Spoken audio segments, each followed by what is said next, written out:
और जिस तरह से नीलम जी आप बात कर रही हैं कि एक झंडा एक डंडा उसके नीचे सबको आ जाना चाहिए, इतना आसान नहीं है। ये कहना तो बहुत आसान है, अगर ये छोटी सी बात जो है सभी को समझ में आ जाए, क्योंकि हर एक व्यक्ति के जो मन में जो है राग है, द्वेष है, मोह है, लोभ है, तमाम तरह की बातें भरी हुई हैं, वो उनसे ऊपर नहीं उठ पा रहे हैं। त्याग चाहिए, समर्पण चाहिए, बलिदान चाहिए, कोई करने को तैयार नहीं है। इसीलिए मैं बार बार ये कहता हूं कि एक संघ के निर्माण की आवश्यकता है, जिस संघ के कुछ कॉमन नियम बनेंगे, उन नियमों पर जो भी वहाँ का सदस्य बनेगा, जो भी पदाधिकारी होगा उस संघ का जो है, वो उन पर चलने के लिए बाध्य होगा। और नीलम जी की महेश आर्य हों या बहुत सारे नेता जो कि कभी बसपा में रहा करते थे और बसपा में जो है बहन जी के आगे कभी बोलने की हिम्मत नहीं किया करते थे। अगर शायद उन्होंने जब बहन जी के आगे बोलने की हिम्मत की होती, कभी कुछ कहीं पर गलती देखी है, वो गलतियां बताने की बहन जी को कोशिश की होती, वहीं से थोड़े थोड़े जब गलतियां हो रही थी तभी सुधार करने की कोशिश की होती, तो आज शायद बसपा को ये दिन न देखना पड़ता कि वो कांसी राम जी के बारे में तारीफ करेंगे, बाबा साहेब की तारीफ करेंगे। कुछ तारीफें करने के बाद जो है, क्योंकि ये समाज जो है बिल्कुल इमोशनल फूल है, और जो मैं अक्सर कहता हूं कि अगर गधे के सर पे भी आप जो है जय भीम का नारा लिख दो तो ये समाज है उस गधे के पीछे। आज़ाद जी का जनाधार पता करना चाहूँ कि जनाधार क्या है, तो केवल एक ही जनाधार है, वो है मायावती का विरोध का जनाधार, अपना जनाधार नहीं है। अभी तक इन्होंने चंद्रशेखर जी, मैं आपको ये बता दूं कि ये वही केसीआर साहब हैं जिन्होंने संविधान का खुलकर विरोध किया था और संविधान को रिप्लेस तक कर देने की बात राजनीतिक परिपक्वता होती या सामाजिक परिपक्वता होती, तो वो केसीआर को समर्थन ना देकर वे जो है आरएस परवीन को समर्थन दे देते। बहन जी उन्हें पसंद नहीं करती, ना सही, कोई फर्क नहीं पड़ता। आप एक सामाजिक कार्यकर्ता के तहत जो है आप तेलंगाना जाओ ना, बड़े आसानी से देख सकते हैं कि जब भीम आर्मी संगठन बना था, जिस तरीके से सामाजिक आंदोलन उस समय चल रहा था, चंद्रशेखर आज़ाद जब खुलकर बातें करते थे, चाहे वो जाति की बात हो, धर्म की बात हो, लेकिन जब से आज़ाद समाज पार्टी बनी है तब से वो जो है डिप्लोमेटिक हो गए हैं और राजनीति की तो ये मांग है।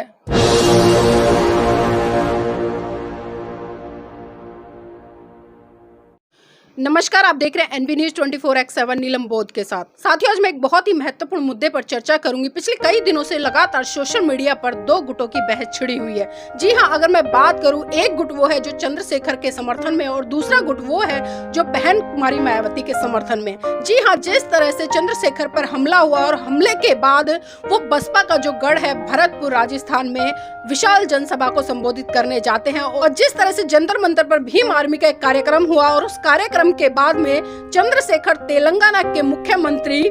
के चंद्रशेखर राव से मिलने जाते हैं, तो साथियों ये बहुत बड़ा सवाल है कि आखिर जब जब इस तरह की घटनाएं होती है तब तो वो कहीं ना कहीं अन्य पार्टियों के मुख्यमंत्री या उनके समर्थकों से मिलते नजर आते हैं। तो इसी चीज को लेकर सोशल मीडिया पर एक बड़ी बहस छिड़ी हुई है और उसी विषय पर चर्चा करने के लिए मेरे साथ में आज एडवोकेट जय भीम प्रकाश जी। उन्हीं से जानना चाहूंगी, सर, तेलंगाना में अगर कोई भी व्यक्ति जाता है तो उसकी सबसे पहले इच्छा होती है कि वो वहाँ पर आरएस परवीन जी, जो की एक रिटायर्ड पदाधिकारी है और उन्होंने बसपा ज्वाइन की, बसपा ज्वाइन ही नहीं की बल्कि उसका जनाधार वहां पर बढ़ाने का काम किया, और आज जो पार्टी का ग्राफ है तेलंगाना में बहुत बड़े स्तर पर बढ़ गया है और वो रात दिन कड़ी मेहनत कर रहे हैं बसपा को बढ़ाने के लिए। जब दिख रहा है कि बसपा का वहां पर जन सैलाब उमड़ रहा है और कहीं ना कहीं अभी पिछले दिनों बहन जी ने जिस तरह से उनको तेलंगाना का सीएम भी प्रस्तुत कर दिया, तो अभी जिस तरह से अभी चुनाव है तो वहां पर चंद्रशेखर की उपस्थिति खासकर तेलंगाना के मुख्यमंत्री के साथ सर किस तरह से देखते हैं? देखिए नीलम जी, सबसे पहले तो मैं जो है चंद्रशेखर आज़ाद रावण को जो है एक पॉपुलर व्यक्ति तो मान सकता हूँ, लेकिन एक सुलझा हुआ सामाजिक कार्यकर्ता या एक सुलझा हुआ राजनीतिक कार्यकर्ता या एक पॉलिटिशियन मानने के लिए पता नहीं क्यों अभी भी मेरा मन तैयार नहीं होता। जब जब मैं आकलन करने बैठता हूँ तो मुझे जो चीज़ें एक पॉलिटिशियन में होनी चाहिए वो मुझे नज़र नहीं आती हैं। जो चीज़ें मुझे एक सामाजिक कार्यकर्ता के अंदर होनी चाहिए वो मुझे नज़र नहीं आती हैं। पॉपुलरिटी की अगर बात करें तो अभी पाकिस्तान से एक लड़की आई, महिला आई, शादीशुदा थी, सीमा हैदर, और वो काफ़ी पॉपुलर हो गई, रातों रात पॉपुलर हीरो बन गई। तो पॉपुलरिटी तो नीलम जी इस प्रकार की है, और इसी प्रकार की पॉपुलरिटी जो है मुझे चंद्रशेखर आज़ाद के भीतर नज़र आती है।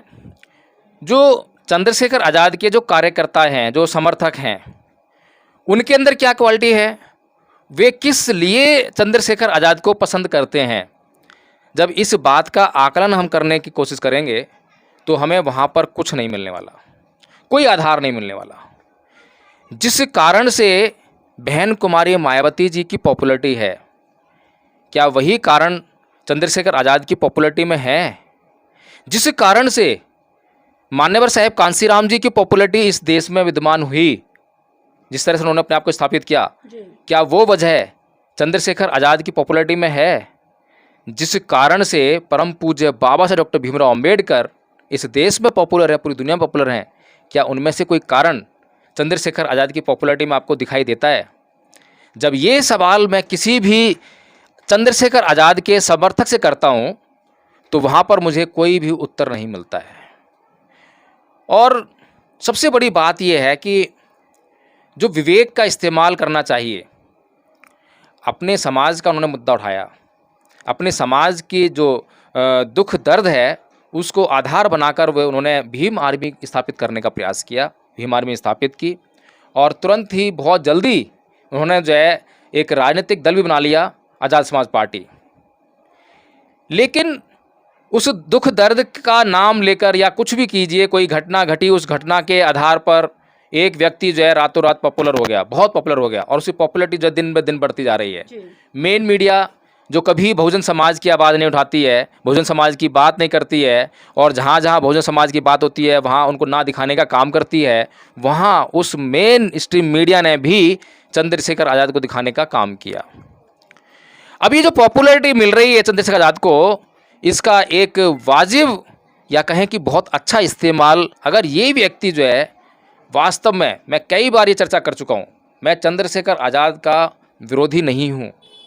लेकिन मैं ये देखने के लिए मजबूर हूँ क्योंकि मैं बुद्धिजीवी वर्ग से आता हूँ, मैं एक अंधा भक्त नहीं हूँ।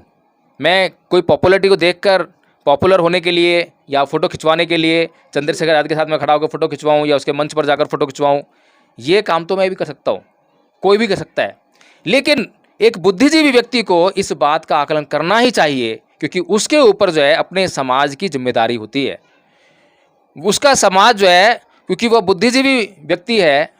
तो उसका समाज जो है उससे क्या मार्गदर्शन प्राप्त कर रहा है, इस बात का निश्चय जो है एक बुद्धिजीवी व्यक्ति को करना ही चाहिए।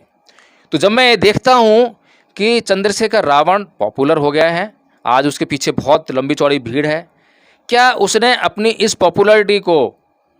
बहुजन समाज के जो सामाजिक आंदोलन है, जो महापुरुषों का आंदोलन है, उसको उद्देश्य को पूरा करने के लिए क्या एक बुद्धिजीवी वर्ग की टीम वहाँ पे बनाई? पीछे जितने भी उन्होंने निर्णय लिए सबके सब जो बहुजन समाज का अपमान कराने वाले ही साबित हुए। चाहे वो अखिलेश कुमार यादव से पिछले चुनावों में जब मीटिंग करने गए, वहाँ पर एक सीट के लिए गिड़गिड़ा रहे थे, एक सीट तक आके बात टिक गई थी, तो बहुत भारी अपमान जो है बहुजन समाज को झेलना पड़ा। तो इस वक्त जो है ऐसे में रणनीति बनाने के लिए, नीतियाँ बनाने के लिए चंद्रशेखर आज़ाद के पास एक थिंक टैंक का होना बहुत ज़रूरी था और उस थिंक टैंक में समाज के बड़े बड़े बुद्धिजीवियों का होना ज़रूरी था। पॉपुलैरिटी हमारे समाज को नहीं मिली, पॉपुलैरिटी आपको मिली है, आप उस पॉपुलैरिटी का किस तरह से इस्तेमाल कर रहे हैं। अभी जो उनके साथ में हादसा हुआ, उन्हें जो गोली लगी, गोली लगने के बाद उनकी पॉपुलैरिटी और दिन दूनी रात चौगुनी होकर बढ़ने लगी। जंतर मंतर पर प्रदर्शन हुआ, उसके बाद जो है और जो एक सामान्य व्यक्ति था, कभी जो है कभी गली मोहल्लों में शायद ऐसे ही घूमने वाला व्यक्ति रहा होगा जिसके ऊपर किसी की शायद इतनी नज़र ना गई हो, बहुत ही साधारण व्यक्ति, लेकिन वो जब देखता है कि आज उसको जो है बड़े बड़े जो MLAs हैं, MPs हैं और राज्यों के जो चीफ मिनिस्टर हैं आज उसको टेंशन दे रहे हैं, तो उसका हौसला और बढ़ता है, निसंदेह बढ़ना चाहिए। और ये एक मुकाम है जब बहुजन समाज के आंदोलनों को एक सही गति दी जा सकती है। तो अभी जो चंद्रशेखर रावण जो है तेलंगाना में जाते हैं और वहाँ के जो CM हैं उनकी बेटी से मिलते हैं और CM साहब से मिलते हैं,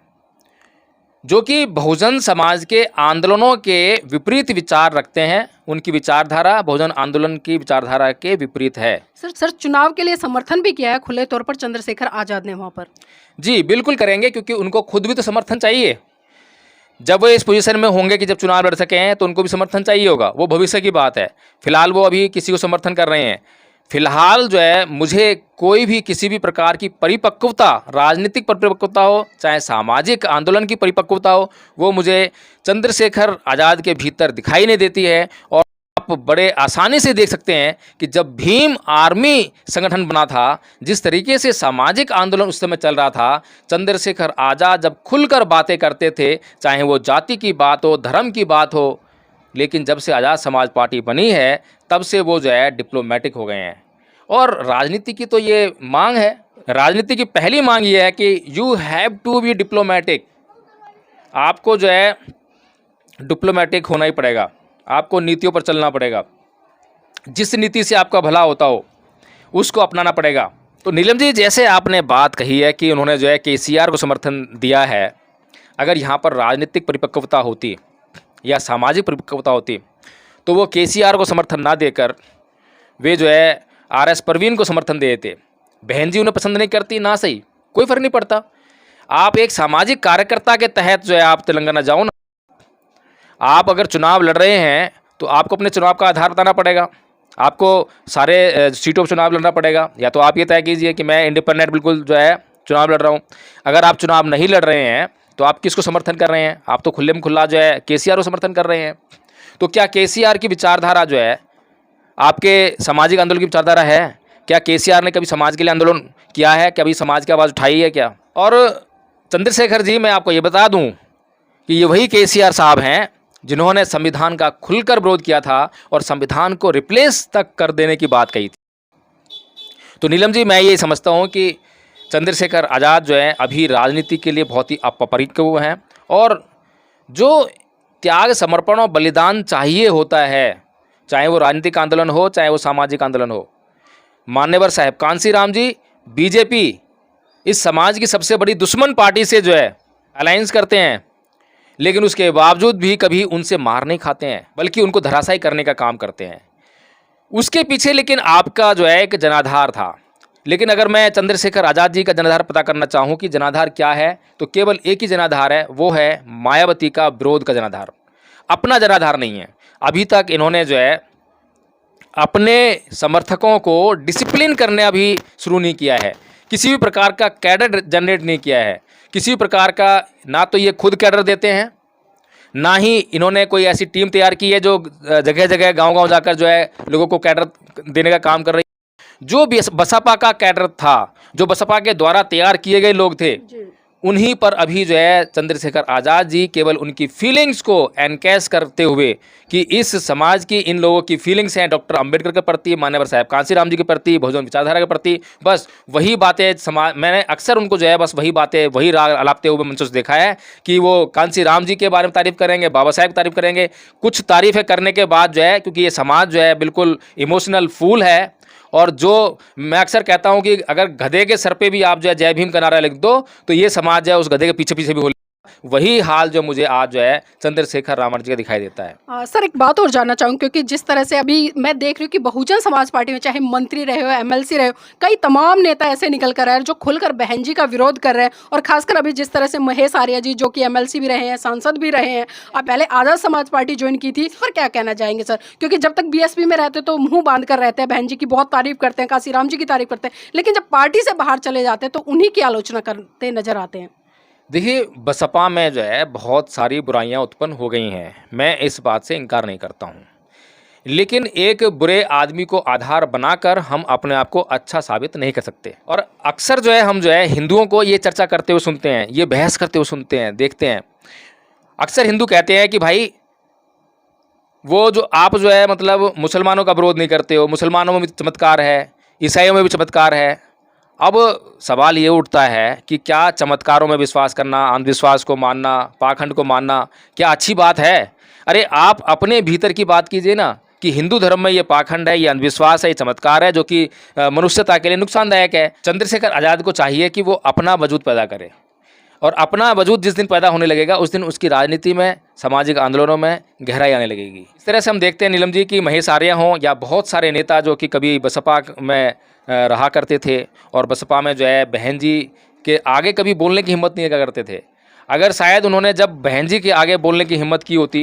कभी कुछ कहीं पर गलती देखी है, वो गलतियां बताने की बहन जी को कोशिश की होती, वहीं से थोड़े थोड़े जब गलतियां हो रही थी तभी सुधार करने की कोशिश की होती, तो आज शायद बसपा को ये दिन न देखना पड़ता।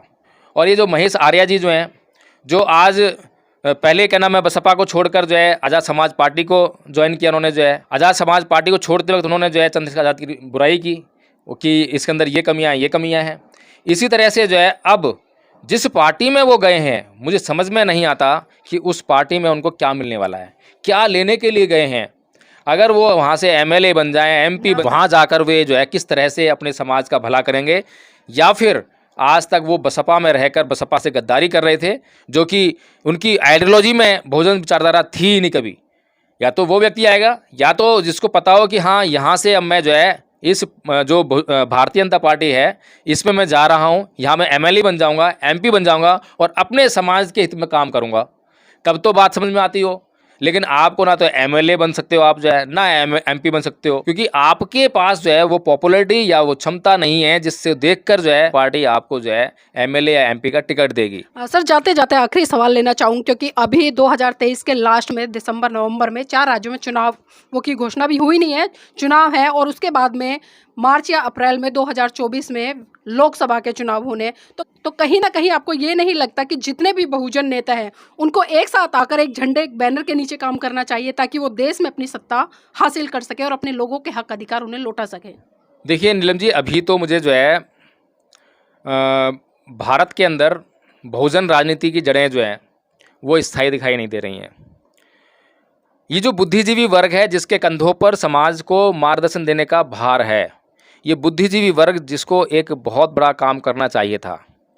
1925 में आरएसएस की स्थापना हुई, राष्ट्रीय स्वयंसेवक संघ, और ये जो राष्ट्रीय स्वयंसेवक संघ जो जिसकी स्थापना हुई है डॉक्टर भीमराव अम्बेडकर के समता सैनिक दल की स्थापना के बाद उसी की तर्ज पे हुई है।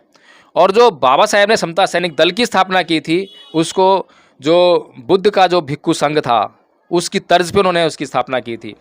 लेकिन ये बड़ा दुर्भाग्य है कि इस देश का, कि इस समाज का जो बुद्धिजीवी वर्ग है वो अभी तक एक ऐसा संघ पैदा नहीं कर पाया है। मैं बार बार उसके लिए कई बार प्रयास किए हैं, तमाम बुद्धिजीवियों से मुलाकात की है, उन्हें मनाने का प्रयास किया है कि भाई चाहे आप 5-6 ही इकट्ठे हो जाओ, एक बार इकट्ठे होकर आ जाओ आप जो है, और इकट्ठे आकर जो है आप जो है एक संघ का निर्माण कर लो। और जिस तरह से नीलम जी आप बात कर रही हैं कि एक झंडा एक डंडा, उसके नीचे सबको आ जाना चाहिए, इतना आसान नहीं है। ये कहना तो बहुत आसान है, अगर ये छोटी सी बात जो है सभी को समझ में आ जाए, क्योंकि हर एक व्यक्ति के जो मन में जो है राग है, द्वेष है, मोह है, लोभ है, तमाम तरह की बातें भरी हुई हैं, वो उनसे ऊपर नहीं उठ पा रहे हैं। त्याग चाहिए, समर्पण चाहिए, बलिदान चाहिए, कोई करने को तैयार नहीं है। इसीलिए मैं बार बार ये कहता हूं कि एक संघ के निर्माण की आवश्यकता है, जिस संघ के कुछ कॉमन नियम बनेंगे, उन नियमों पर जो भी वहाँ का सदस्य बनेगा, जो भी पदाधिकारी होगा उस संघ का जो है, वो उन पर चलने के लिए बाध्य होगा, और वो संघ के नियम ही होंगे जो सबको रेगुलेट करेगा। यदि इस तरह का संघ तैयार हो जाता है, जिस तरह से आरएसएस को देखिए, आरएसएस के नियम हैं और आरएसएस के नियम से जो है संघ के व्यक्ति चलते हैं, तो कुल मिलाकर नीलम जी हमें एक ऐसी व्यवस्था का निर्माण करना पड़ेगा जो कि बहुजन समाज के लिए एक लोकतांत्रिक व्यवस्था का काम कर सके, जिसमें प्रत्येक बहुजन जो है अपने आप को जो है उस संघ को अपना समझ सके, उसको लगे कि हाँ यहाँ पर जो है मेरी बात भी सुनी जाएगी, मैं कुछ नीति बनाकर लेकर आऊँगा तो उसको भी सुना जाएगा और उसको भी क्रियान्वित किया जा सकता है। हर किसी को अपनी बात कहने का वहाँ पे एक प्लेटफॉर्म मिलना चाहिए, हर किसी को वहाँ पे जो है छोटे पदाधिकारी से लेकर बड़े ऊंचे पदाधिकारी तक पहुँचने का उसके अंदर जो है एक ऐसा सिस्टम जो है क्रिएट किया जा सके कि ताकि एक छोटा पदाधिकारी जो है बड़ा पदाधिकारी भी बन सके। तो इस तरह का जब एक प्लेटफॉर्म तैयार होगा, एक व्यवस्था तैयार होगी, तो निसंदेह जो है ये बहुजन समाज अपने समाज को संगठित करने में कामयाब होगा। और आज जो समाज है बहुत टकटकी लगाकर देख रहा है कि कभी कुछ ऐसा हो जिसके पीछे वो चले।